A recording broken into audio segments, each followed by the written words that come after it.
So మీరు చూడొచ్చండి 60,000 production అయింది, మొత్తము 60,000 ఎక్స్పెండిచర్ అయింది, మొత్తం యూనిట్స్ అవుట్పుట్ 2,000 అని ఇచ్చారు మనకు ప్రాబ్లం లో. అదే హెడ్డింగ్ లో మనం ప్రతి చోట రాసుకున్నాం. In process A you mentioned that output is 2,000 units. In process B also you mentioned in the heading. In process C also you are mentioning output 2,000 units.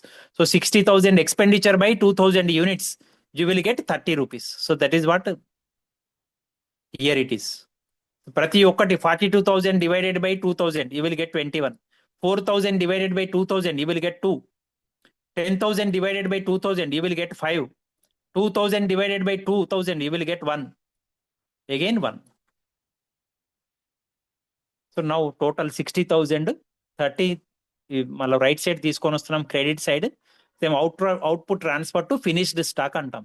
ఇంతకు ముందు ఇక్కడనేమో ఫస్ట్ దాంట్లోనేమో output transfer to process B అన్నాం, ఇక్కడేమో output transfer to process C అన్నాం. It is not B, it is C. Here it output is transfer to finished stock అంటాం. So మొత్తము మీకు 2,000 యూనిట్స్ ప్రొడక్షన్ కు ఎంత ఎంత ఖర్చు అయిందండి? What is the total expenditure? Yes, what is the total expenditure for production of 2,000 units? ఎంత ఖర్చు అయిందండి?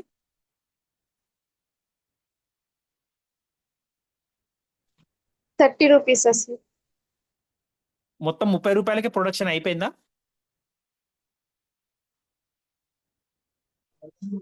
Yes. 5,600 సార్. ఏమి 5,600. మొత్తం 2,000 యూనిట్స్ ప్రొడక్షన్ చేయడానికి 5,600 ఎక్కడ ఉన్నది? 5,600 ఎక్కడ ఉన్నది మీకు? Yes, where is it? ఎక్కడ ఉందండి 5,600? Sorry sir. ఎంత ఉన్నది? ఎంత అమౌంట్ ఖర్చు అయింది చెప్పండి నాకు. What is the total 60,000 expenditure? మరి 60,000 ఇక్కడ మీకు కనపడుతూనే ఉంది కదా. ఇప్పుడు నేను 60,000 డివైడెడ్ బై 2,000 వేస్తే 30 వచ్చిందని కూడా చెప్పాను కదా మీకు.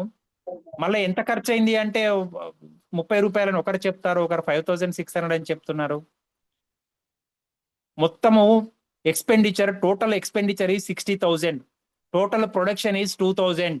పర్ యూనిట్ 30 రూపీస్ అయింది, ఒక్కొక్క యూనిట్ కు 30 రూపీస్ అయింది. 2,000 ఇంటూ 30 రూపీస్ వేస్తే మీకు 60,000 వస్తుంది మళ్ళా. So this is how you are going to do. లెక్క సొల్యూషన్ నోట్ చేసుకోండి. I'm giving you 10 minutes time. ఈ 10 minutes టైం లోపల ఈ సొల్యూషన్ నోట్ చేసుకోండి. Okay,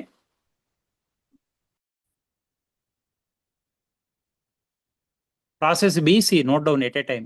okay, after process B is over, note down process C. Okay sir. మీకు ఇంతకుముందు చెప్పాను కదా, ఇక్కడ ఏం రాసుకోమని చెప్పాను? Output transfer to process C. ఇది బి కాదండి, ఇది మార్చుకోండి, తప్పు పోయింది, ఇక్కడ ప్రింటింగ్ మిస్టేక్ అయింది. ఎక్స్ప్లెయిన్ చేసినప్పుడు చెప్పాను కదా, yes sir. Make it process C, not B.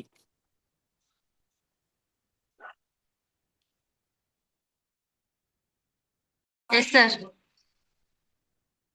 Okay, I will give one problem. You have noted down all the three processes, A, B, C, 3 processes are over. ఇట్లా చేయాలండి. ఈ problem note చేసుకొని చేయండి ఎట్లా చేస్తారో.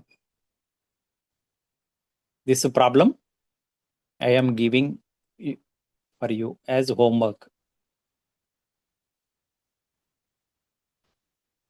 పెద్దగా చేయాలని ఏమన్నా దీన్ని?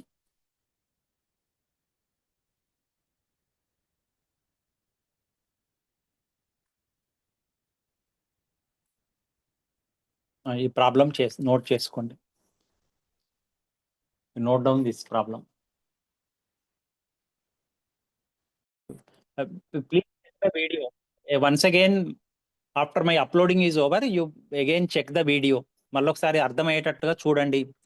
చూసినాక పర్ఫెక్ట్ గా అర్థమైంది అనుకుంటే ఈ ప్రాబ్లం మొదలు పెట్టండి.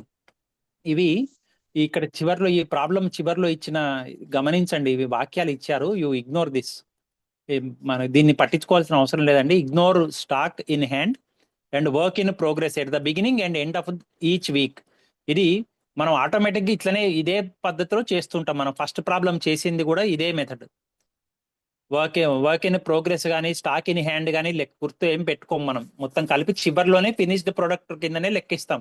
చివర్లో మొత్తం ప్రాసెస్ అయినాకనే మనం స్టాక్ ఇన్ హ్యాండ్ లెక్క పెట్టుకుంటాం. అందుకనే ప్రతి ప్రాసెస్ కు what is the stock in hand, what is the work in progress, you are not going to count. Okay, first problem also we have done based on this only. ప్రతి process లో కూడా దాదాపుగా ఈ వాక్యం ఇచ్చినా ఇయ్యకపోయినా it is implied whether they gave the sentence in the problem or not. First problem ఎట్లనైతే మనం చేయటం జరిగిందో అదే మోడల్లో ఇది కూడా చేయండి. Is it clear now? ఇది నోట్ చేసుకోండి. మరి మీరు ఎట్లనే ఇది నోట్ చేసుకోవడం కూడా అవసరం లేదా? మరి మీరు వీడియో ఓపెన్ చేస్తారు కదా, కనబడుతుంది కదా, అప్పుడు నోట్ చేసుకుంటారా? నార్మల్ లాస్ ఉంటే ఎట్లా చేయాలనో చెప్పాలనా? Okay sir. ఇంకా మిగిలిన ఇద్దరు కూడా normal loss. Yes, shall we go to normal loss? Yes sir. Okay okay. మీకు నార్మల్ లాస్ అంటే ఏం చెప్పానండి? నార్మల్ లాస్ ఏం చెప్పాను? అంటే మనం ఆపలేంది sir. Very good. You cannot prevent it. మీరు ఎంత కష్టపడ్డా కానీ దాన్ని ఆపడం అనేది సాధ్యం కాదండి.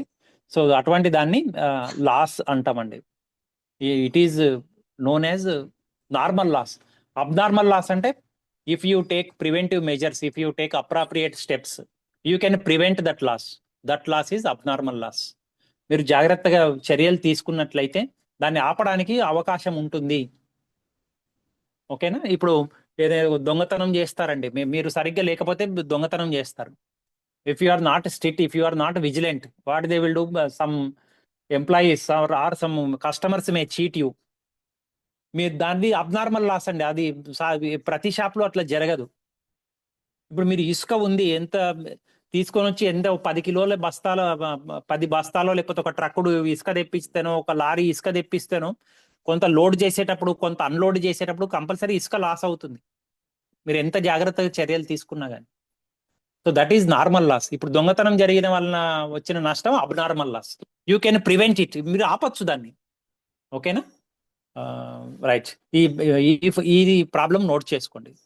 The raw material, this problem you note down. The raw material used for producing commodity A is 400 tons, which passes through 2 processes. The costs are as follows.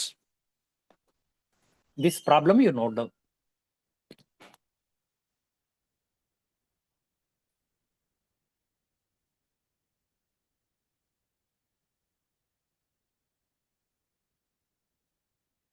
Sentence note చేసుకున్నారా ఇది? Is it over sentence? చేస్తున్నాం. Okay, okay.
So ఇంకొకటే నిమిషం ఉంది, ఒక నిమిషం కూడా లేదు time.